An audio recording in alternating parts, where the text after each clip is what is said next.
Navy my whole life, and I joined the Navy, and that's why I wear my Navy hat. And I joined the Navy in 1972, and I got to do a lot of traveling in the Navy, and that was a real experience. I was on the USS Kitty Hawk, and you've probably heard a lot about the Kitty Hawk lately. And in 1977, my whole life changed because when I was hiking in the Sequoia National Forest, and I slipped in the stream, and I slipped down the stream and went off a 200-foot cliff. It was vertical drop, 200 feet, and I hit the rocks on the bottom. And my friend said I hit the rocks, bounced in the air 15 feet, and I landed in a pool of water. It was all ice. He said the only thing out of the water was my head. And ever since then, my life has changed totally. And I ended up becoming a disabled veteran, even though I worked for 11 years after that. And I finally couldn't work anymore, and I lost my house, lost everything I had, and I ended up moving back to Bushnell here. So I have a website called yellowairplane.com. And one day a guy called me up and said, hey, could I advertise my North Pole tours on your website? I said, North Pole tours, that's a great idea. And I took a lot of courses by the guy named Joe Cosman, and he made the ant farms. And he became a multi-millionaire selling ant farms, shrunken heads, and things like that. And some of the psychologists in here probably appreciate the shrunken heads, you know. And so this courses started getting me thinking, well, heck, I could make some money doing this on my website. So I started selling North Pole tours on my website. So I sent people up there in 1991, or excuse me, 2001. I'm back a decade here. 2001, I sent a guy to the North Pole. 2002, I had 3 people I sent. This year, I have a number of people I've sent. I don't know exactly how many yet.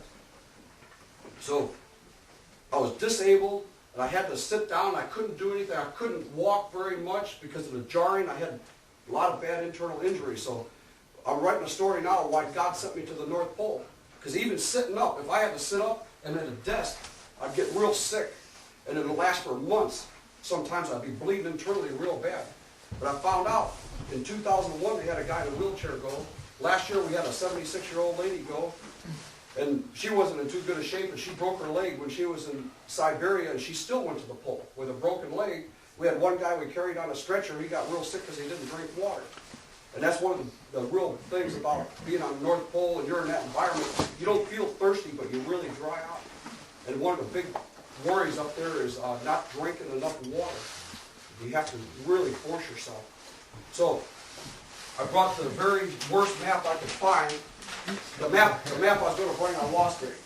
But we came up here through Moscow and went 3,000 miles east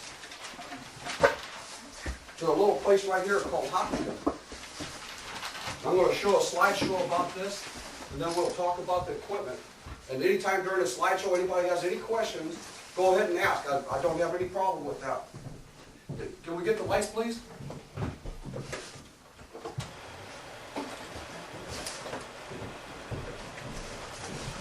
The first part of this I'm just going to shoot through real quick. But of course this is Chicago, leaving Chicago.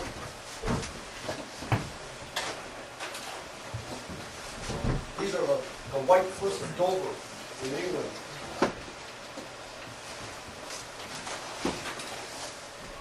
These are the Alps, the French Alps going into Milano, Italy. And you can see in Milano they had a lot of rice fields. I'm just going to shoot right through this. I didn't know Italy had big rice field areas. There's the plane we flew on.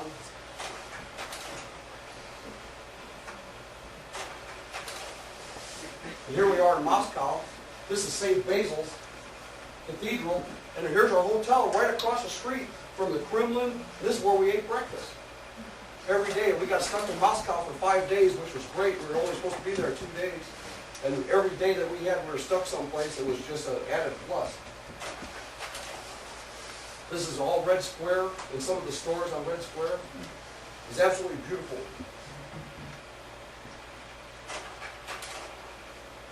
That's the Kremlin there, and the Moscow River. This is one of my favorite pictures here.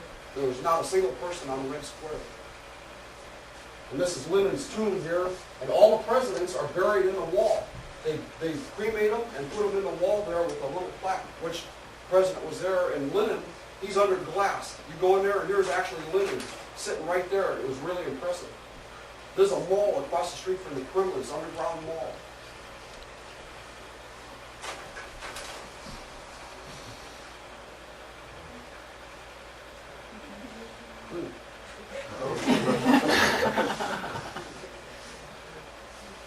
I think the autofocus kind of died or something. Excuse me.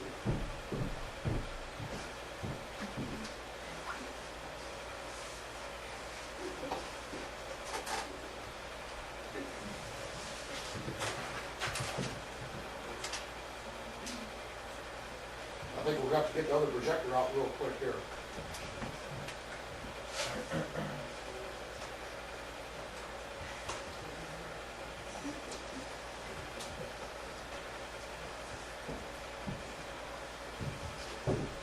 There's a Russian IL-76. Oh, can somebody play with that knob up there? Sorry. Not that one, right behind it there. This here's in Russia they call it the Ruslan. And the company, Ilyushin, built these airplanes. There's an autofocus, manual focus on there, and you might have to, I think this autofocus died. There's a switch that says autofocus, manual focus. Can you shut it off? And I'd appreciate it if you help me here. But the story of Ruslan is his wife was taken away by some big king, and they went around the world looking for his wife. So this company, Ilyushin, we call it Ilyushin, Ruslan, they built these planes to go out all over the world and look for his wife. And it's a great story. This is Marek Kamiński and Wojtek Wojak, and they're from Poland. They're some of the most famous ski explorers nowadays in the Arctic exploring. They skied across the South Pole. They ski to the North Pole every year. They've done that for like 10 years. They skied across Greenland twice, and they're going to be meeting us up there this time too. They're our ski guides. Now here we are over Siberia. This is the clouds over Siberia. And if you notice the meandering rivers and the Oxbow lakes, these rivers change course every year up in Siberia. And you can see how it's going to change here. They have ice dams that break up in Siberia. It was really interesting to look at that. And this is one of the best ones. You can see how every year this river changes course. So any kind of map, it's impossible to map these rivers. You can get a basic course and that's it.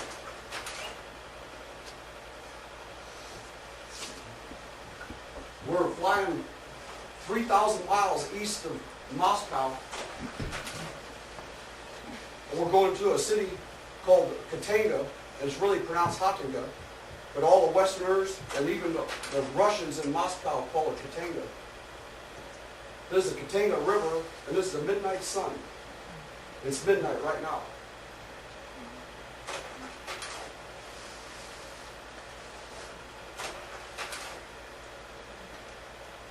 This here is real similar to our C-130 Hercules. It's a Russian AN-12.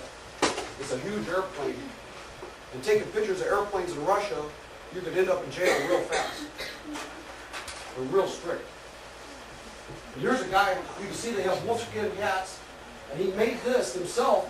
These wheels are nothing but inner tubes, and he strapped them together with reindeer hide. And he made the basic wheel itself. And he has a blowtorch, and he's heating up the engine. It's so cold there, to start it up, he stops for a little while, he carries that blowtorch and heats it up before he can start the engine. Excuse me. Can you turn that little thing in front toward me? I think it... Well,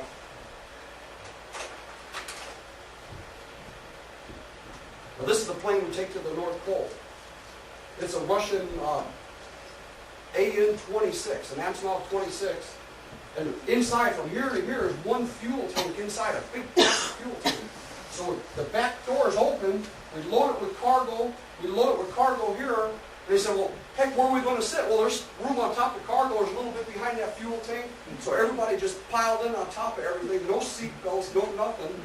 And we had to go through all this training of what you do when you fall in the ice and you crash.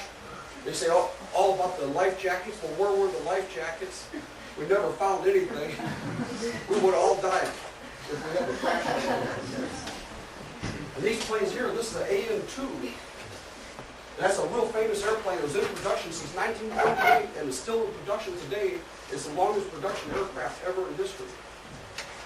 This here's our hotel, the Khatanga Hotel.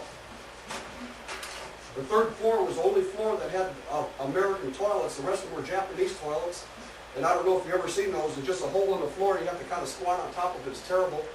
They changed the toilet paper 1 day a week. They put a roll of toilet paper per toilet one time a week, whether they're needed or not. So all the restaurants in town, everybody stole all the napkins, you know.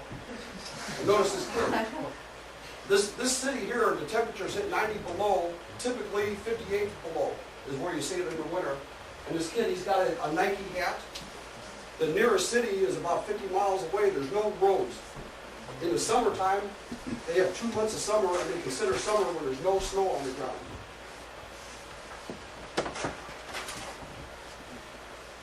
And even in the summer, it snows during the summer. And the trees, they grow 1 foot a year. So you see a 10-foot tree is 10 years old. This here was a bootmaker. He never spoke English. I don't know his name. He was my friend every day. And these here are the stores, and you go around, they're nothing but trailers, often like semi-trailers. And this here was a shape of a U. There's 2 trailers over here and another one coming. The prevailing winds were coming this way.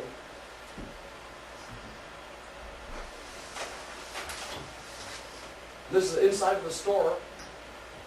Now I don't know this lady here.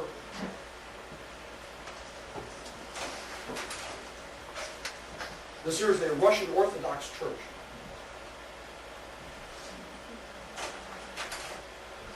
This is my friend Yulia. She's a meteorologist. She also works in the store. And she's got tropical plants. And you can't see them there, but tropical fish, American computer, and you can buy that computer here for $500. There it was $3,000. And to get it over there was really something. This is her friend over here, Maria. And she's the Dogon Indian. She teaches English to the Dogon Indians. They have 2 different schools, one for the Russians and one for the Dogon. Now, at first I thought, heck, it's the Russian segregation, and I'm trying to sound prejudiced and Soviet, but it wasn't. The Dogon Indians suffer from a lot of kids being educationally behind because their parents are drunks, a lot of alcoholism up there, and they don't speak even Russian too good. So there's a big gap. So they have to take their kids in one school for the Russians and one school for the Dogon Indians. And here we're walking down to the Woolly Mammoth. Anybody see the Woolly Mammoth digs on television? It's on public TV. Well, this is it right here. I believe these are, what do you say they were, 50,000 years old or something like that, or 25,000? I'm forgetting now. And these ice caves, this isn't really an ice cave. They talk about it on public television as being ice caves, but they're really tunnels that were built all underneath the city. Some tunnels have water, hot water, because they only have 2 heating plants in the city, and you don't have a heater in your house. This is the Khatanga River back here. The temperatures right now, here we're about 15 below, and when we're walking down to the river, they drop 10 degrees. It's like a big channel, and all the cold air settles in the channel. I was looking at the tugboat. They're not cheap, and it's only operated 2 months out of the year. And a tugboat like that would be several $1 million. So it's really expensive to do business up there. Right now we're standing on the Khatanga River, and it flows straight north. And that's the city of Khatanga behind us. And that river only flows, of course it's flowing underneath, but it flows for 2 months out of the year where you can see water. And the thing is, I found out, you'd never walk out here by yourself. It's real dangerous. And what happens is the ice is broken, there's big chunks of ice and big gaps, and the snow fills in these gaps. And you're walking across the surface, and there's like a crust.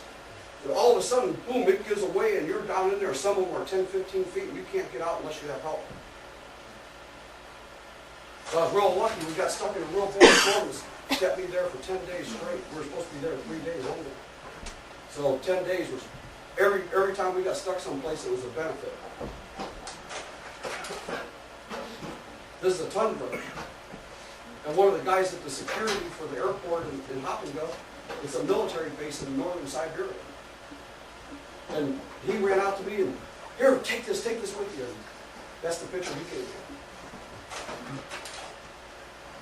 And you can see here, here's one of the storms coming. You can see a band across here. We look on the radar pictures, and you can see these spiral arms going counterclockwise over around the Arctic area.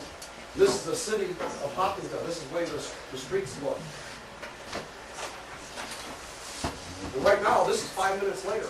It's right on the edge of town. I click, then I hit the camera again, click one more time. And this is click, click. This is how fast it hit. The temperature dropped to like 35 below zero. It was almost instant. And this is one of the dangers of being in the Arctic.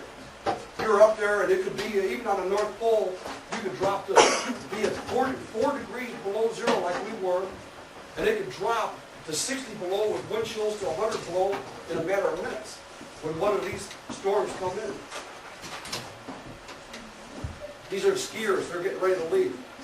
And this is daytime, actually, but everything was really dark because of the weather.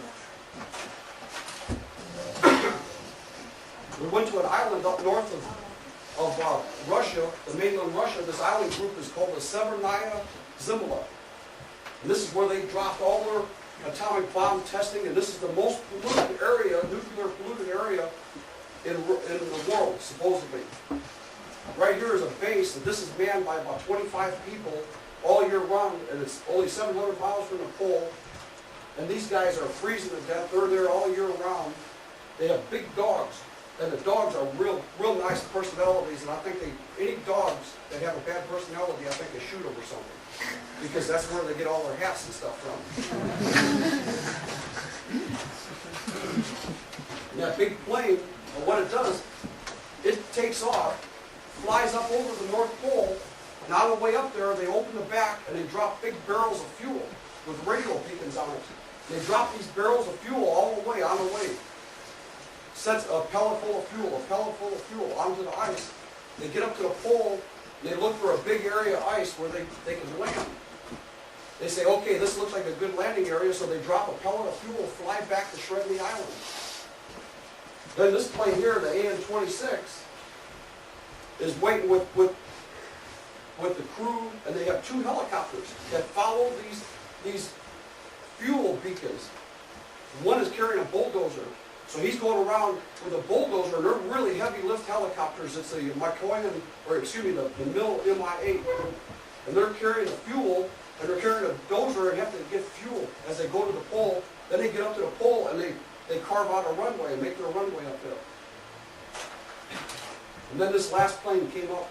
But this plane here is too heavy to land on the ice, because you're looking at 6 or 7 feet thick of ice. And when the planes land on the runway, this is 50,000 pounds.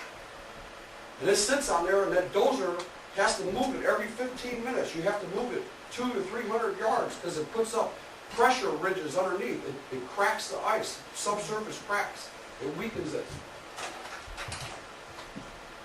So if it stays there too long, all of a sudden you have real bad problems. The plane takes off, and all of a sudden the runway cracks, and we had that happening. And you can actually take an airplane to the North Pole from about April 1st to April 30th, and that's it. After that, the runway started cracking, everything's busted up. We had to remake the runway, make it longer and longer. The plane takes 2,600 feet to take off, and we only had 2,500 feet, and we were severely overloaded. This is our base on the North Pole. It's called Camp Barneo. It's 60 miles from the North Pole. And these tents, what they do is they take the dozer, dig a hole, put styrofoam on, put the tent on. They're 24 foot by 12 foot. The Russian communications sent one of those over there. They set up a communications base. Then everybody else comes up there and sets you up your own tents. There's about 4 different expedition groups that go to the pole every year. This is a Canadian group with this plane here. It's $11,000 to go through Canada, or $700-800 to go through Russia. And one of the problems is a big danger on the pole is, you notice we have these chimneys, and the best way to heat it is with white gas. Is the best, the most efficient way to heat the tents. Well, the big problem is we had some holes in the top of the tents, and these guys decided, okay, cold air is coming in, they put cans up in the holes. Well, the carbon monoxide was so hot, the Russians came in there. My friend, he's a doctor, and he said all of a sudden he woke up, he had no coat on, no nothing, and he's laying out in the snow, and he's looking, and these Russians are taking people and just throwing them outside. What they did, they plugged up the holes, and the carbon monoxide almost killed them all. So that's a real big danger, and that's the biggest danger. In fact, that's how most people die in Arctic exploration is carbon monoxide poisoning.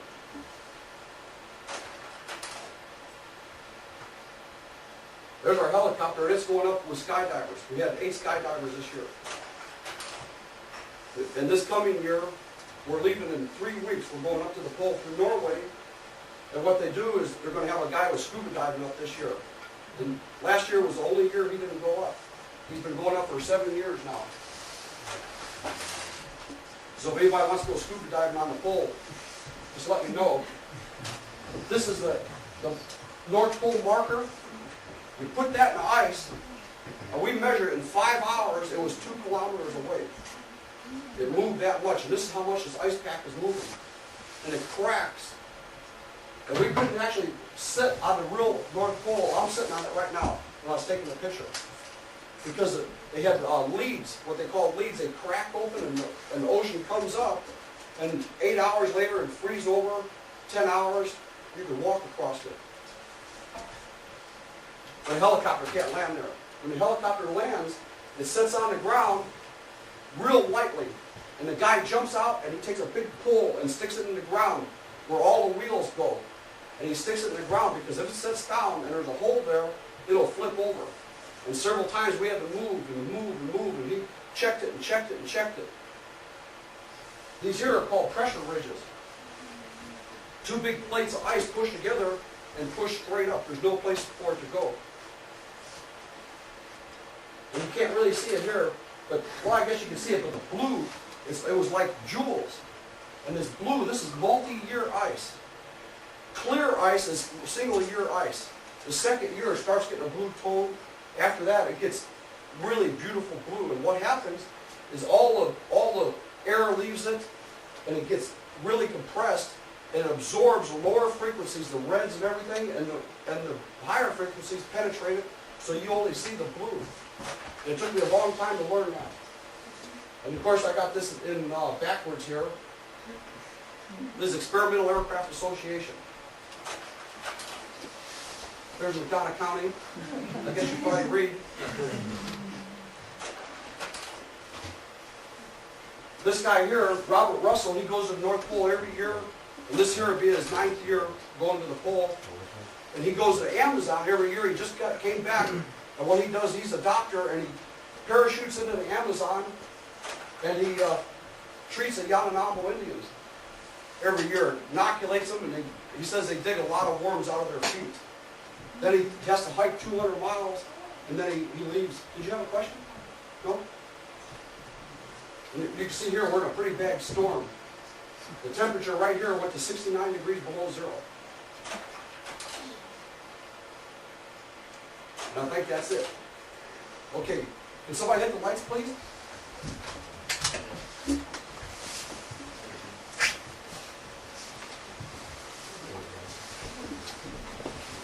Okay, first of all, listen, the jacket I'm bringing this year. It's brand new.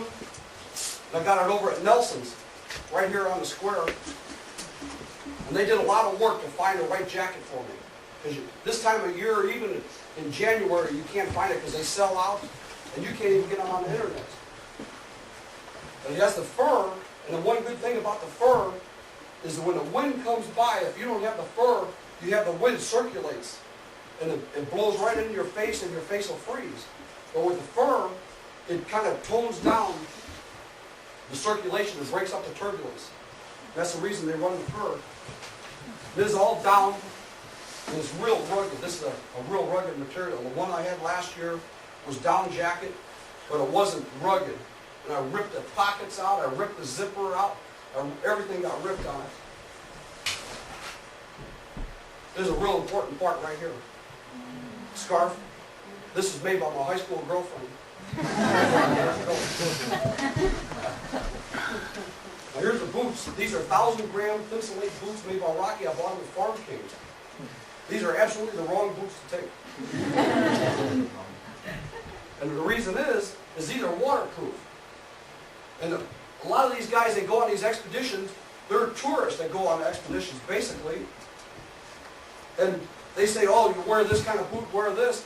Well, I find out, and I started studying this, and these guys that go to the North Pole every year, and they ski up there, and it takes 2 months to ski to the pole. Now, one guy had boots made out of denim. They're denim boots. They weren't thick at all, no insulation, and they just ran the socks. A lot of socks. I'm going to take off my shoe here in a second. I'll show you what to do with these here. This is real important. And this is what the professionals do. And the tourist, of course, you can buy some pretty good boots that are rated down to 100 below, and you can lose your feet real quick. These here are rated 60 below, and I'm going to be up there a week this time. And if I wore these every day, I'm going to have my feet cut off. Whoop. These are just regular trash bags. They had some Russians tell me about this, and the Russians have more time in the Arctic than all other countries combined. And just like they are in space, too. They have more time in space, and they know more about it. If I can figure out how to open this thing up here. Well, this is the proper way to do it.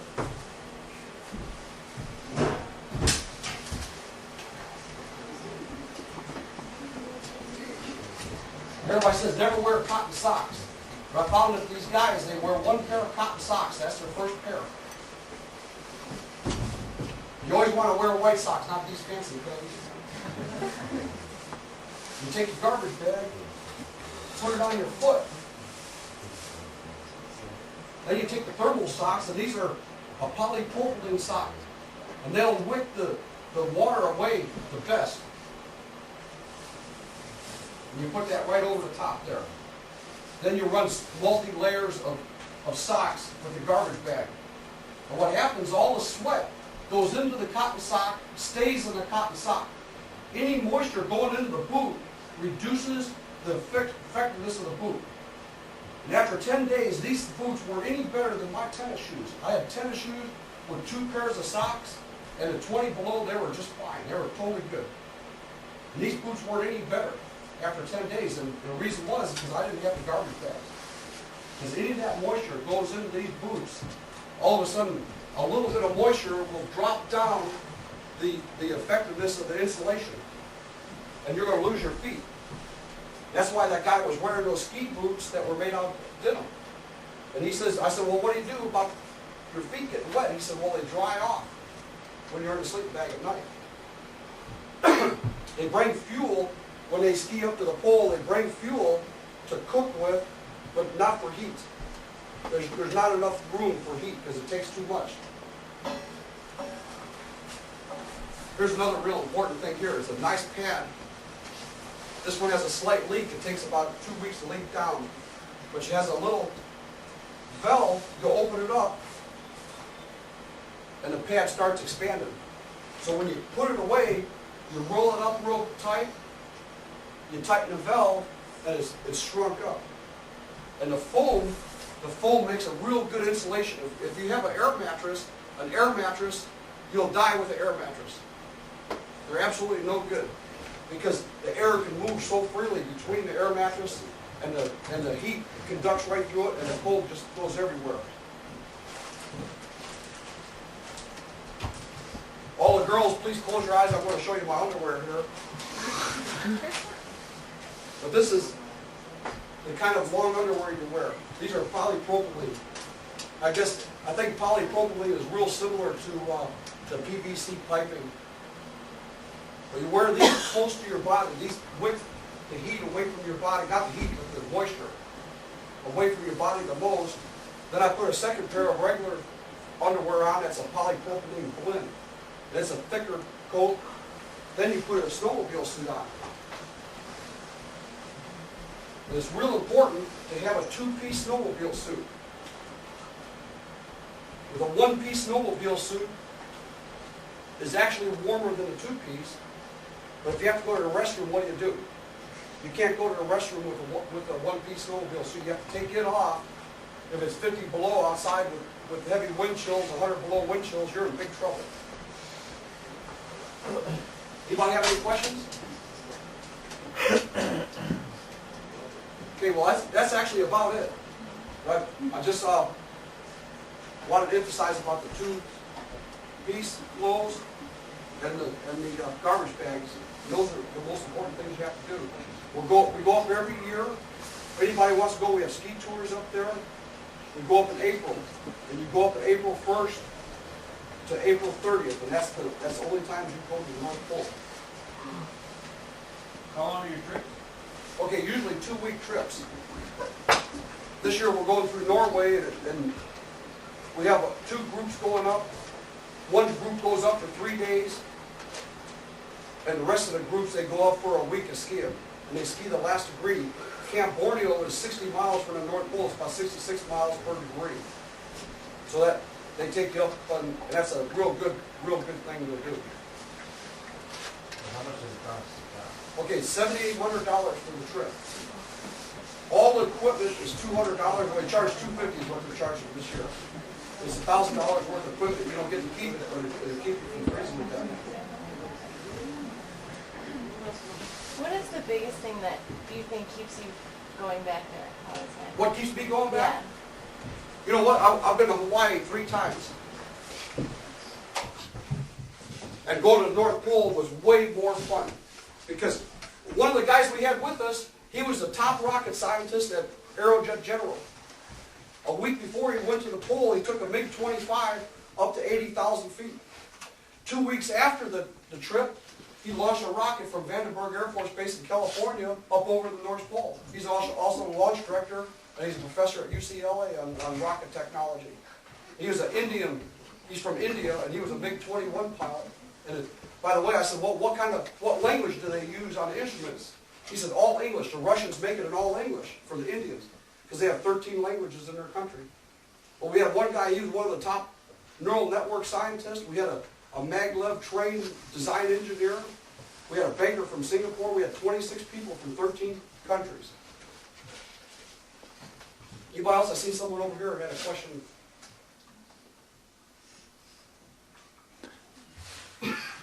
Jeff, the plane, this AN-12 or this Russian cargo plane, it'll land on the pole and it has to be moved because of the weight every 15 minutes. You say? Yeah. So then the bulldozer moves it. Yeah. This is a little diesel outfit. Yes, it is. That thing's running all the time, then 24 hours a day.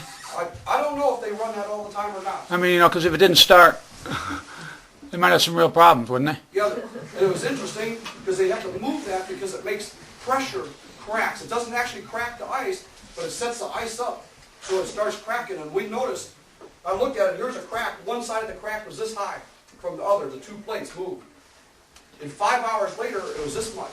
Well, that was okay on the runway because we were going this way and it dropped off. But if it had to go up that, it'll bust the tires. And I looked there, and a Russian guy looked down, and the tires were this tall. And I was leaning on the tires, and he looked down, and I looked down, and it was the brake line broke off. Well, what's he going to do? Stick it back on? Okay, just, the brake lines were broken on the airplane. All the tires are weather checked real bad. I thought, heck, they have low maintenance on these, real bad. But I found out that at these temperatures, the tires, brand new tires, the first time you use it and roll it, it's going to weather check it. All the tires are cracked all over. And these guys, they fly up there. The planes are out of Russia are really overloaded, but through Norway has real heavy regulations, and they weigh every person, every piece of equipment. They allow 25 people on a plane. So it's safer going through Norway? Yeah, it's safer going through Norway. Cost more, though? A little bit more, because the thing is, you have to get all the way up to Longyearbyen, which is on the Svalbard island group up north of Norway. And you have to pay to get there, and that's 700 miles from the pole, and a commercial airline takes you right there. It's really amazing, and I look at the map, Fairbanks, Alaska is way south of the Arctic Circle. I always thought that's so far north, and it's way south of the North Pole. You know, most of the stuff, most of these island groups are real close to the pole. I think the closest one, St. Elsewhere Island, is 500 miles from the pole. Any other questions? Is there no landmass at all at the North Pole? No, there's no land at all. So it's 500 miles from the closest landmass? Yes, okay. it is. It's 500 miles and it's 12,000 feet deep. And I had a guy call me up a couple weeks ago and said they want to go. They're doing a documentary on the hollow earth. And he wanted to go up and see if he could explore caverns and everything. Well, heck, they're doing a documentary. They've done all this research, but they never researched enough to find out it's an ocean 12,000 feet deep. You know, so the ice will vary between 15 feet, and last year we had 7 feet, and so far this year we're told it's only 6 feet thick. And every year it's been getting warmer and warmer, so the farther you push it into April, the more dangerous it gets. Around May 1st, you better be off the ice, because that ice is starting to crack and everything's moving. These oceans are moving.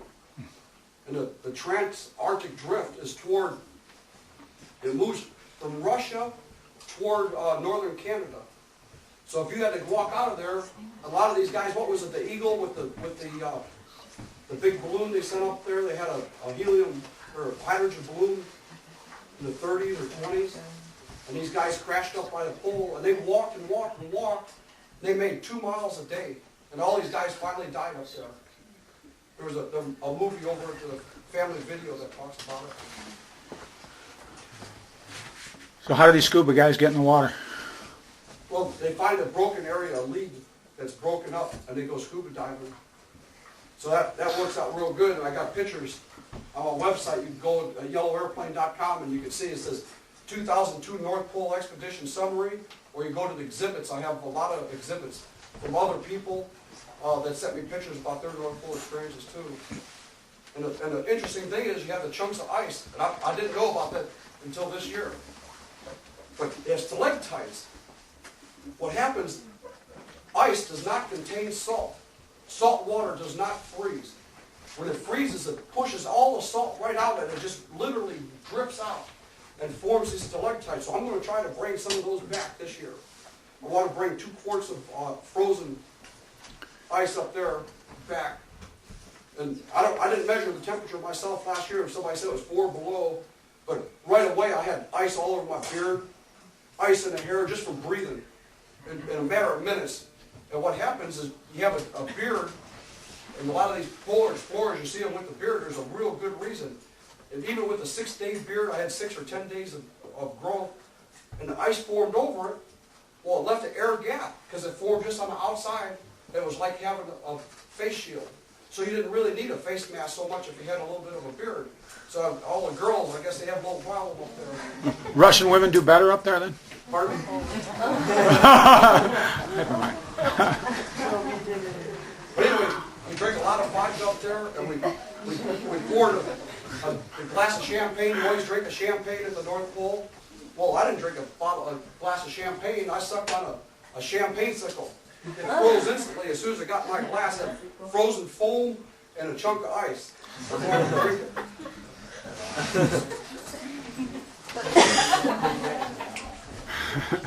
The good thing about going through Russia, go ahead. So why in the world would you want to jump in the water? Oh, there's a lot of people that are afraid of Scuba it. dive in something that's going to freeze in like 10 hours, you said? Yeah, 8 hours is frozen over, and the one guy, Christopher Paul, he wrote a book called The Strangest Place on Earth. And me and him got to be real good friends over the internet. And he was fishing. The problem was, they kept turning into sludge, and he couldn't get anything. How do you drink the water then? Do you just suck on ice or? Well, what we do is we take snow that doesn't have a yellow tint, and we put that on the stove. And you have a regular stove with 4 burners. When you come into the tent, it's a double insulated tent. It was so hot inside the tent when somebody opened the door, hey, leave the doors open, leave them open. It was really hot up there, so you have to melt all your water. So you guys have a lot of downtime up there, or are you guys constantly doing something? Well, there's a lot of downtime. And you don't know, when you go up there, you don't know really when you're going to go up there.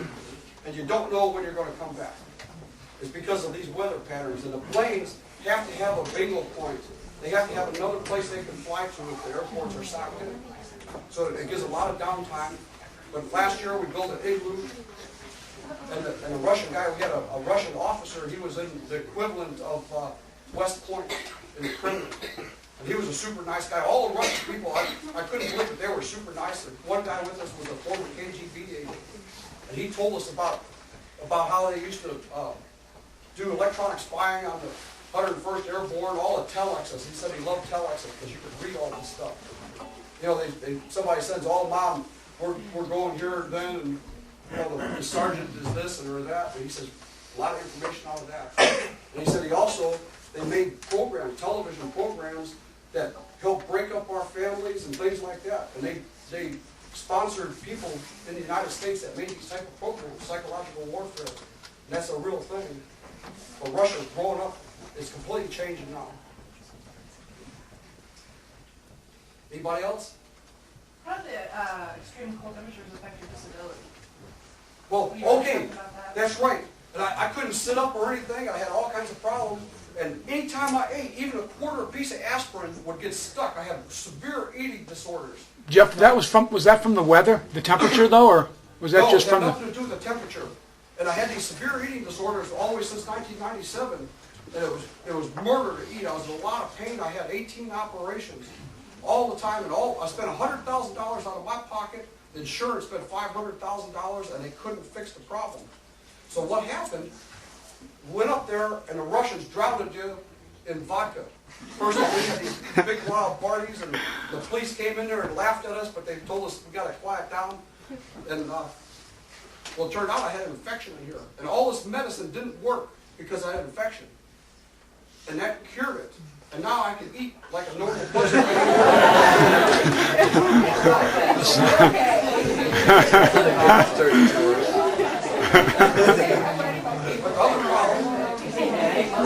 The other problem I had was I couldn't sit up. If I sat up, I was sick. If I walked and I jogged too much, I was sick. And I was in a lot of pain all the time. And I was going to Western, and I couldn't even walk from class to class, and I had to quit going to school. Everything I had to quit. So that's how I ended up with a website, because I couldn't do anything but sit back with my feet up, and I ended up making this website. And that's how all this other stuff started. But the thing is, we got stuck on this airplane, and a lot of guys had frostbite across their faces, and they skied up to the North Pole, and there's no way to take a bath, and they didn't take a bath for 2 months, and it smelled like it. You know, I sat in the only row of seats on the whole airplane that didn't lean back. And I was in the one position that caused me the most pain, and I couldn't sit up. I can't even ride GM cars. They had a lot of problems, you know. So here I couldn't say, hey, you mind moving so I could be more comfortable? Well, that was impossible to do. A lot of these guys on the airplane had 357 or 44 Magnums. They carried all these guns on the airplane in Russia, you know. Everybody walked around with big guns. You can buy an AK-47 for $200. You want to buy it? Here it is up in Siberia. Moscow, that's a different story, see. But I got in that one position where I couldn't ride. It was a 14-hour plane ride in a propeller plane. And I was really hurting bad, and I stuffed coats behind me trying to lean back, and nothing worked. And finally, after 10 hours, all of a sudden the pain started going away. What it turned out is that after these operations, I had an adhesion, and I found out that that's real common. And I had an adhesion and broke it loose. Now I can walk, I can do things normal, I can come here and talk to you guys, you know, instead of being suffering all the time. So that's why I said God sent me to the North Pole, because I had no money, everything was against it. I was sick. I had no money. I sold my motorcycle. I borrowed money. I still didn't have enough money. And I talked to these guys and said, hey, I can't pay $7,800 to go. They said, okay, well, we'll hire you. Okay, they hired me, so I got the wholesale rate. And I still didn't have enough money. I said, I don't have it. He says, hey, stop calling me. I'm real busy all the time. Here's some more money you gave me on the telephone. So that's how I ended up going. And now I'm going again this year, and I'm an official guide this year. And last year we had to go. I was a guide last year, and some of the guys I brought, one was from Iran. but Iran would not let him go to Russia with more than $1,000 American. So how is he going to pay for this? We had to go to the Iranian embassy. We spent 2 days with the ambassador, and just after President Bush says, they're the axis of all evil. And I thought, what's these Iranians going to do? You know, and they were the nicest people, and right from their heart, I could tell that they were really nice people right from their hearts. And the ambassador, he was a great person. He wrote a book about Moscow, and he gave it to my friend Taymyr Peninsula. He's the first Iranian to the North Pole. Well, I says, hey, Dr. Sama'i, can you sign it for him? He goes, oh yeah. And he signed it. Well, Allah be with you. He wrote it in Farsi. May Allah be with you and everything. And he gave it to my friend Siamak. And then he turned to me and goes, thank you very much for having me sign that. It was great. That was an honor. You know, and I knew right then that these Iranian people were nice to me just because they were nice people. I'm glad you mentioned that. I forgot about it. Anybody, any other questions?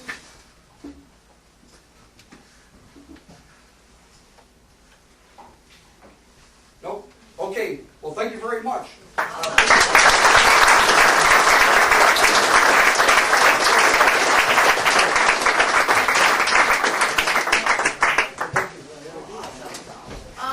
I guess, kind of want to sit tight. Maybe if you want to go out and get a breath of fresh air a little bit. Let's see what time is it. It's about 2 o'clock. So we're going to do our next session at 3. We'll go ahead and do some little bit of rattling off stuff because we've got a ton of stuff here. So it's a lot of fun stuff. So go outside, go get a breath of fresh air.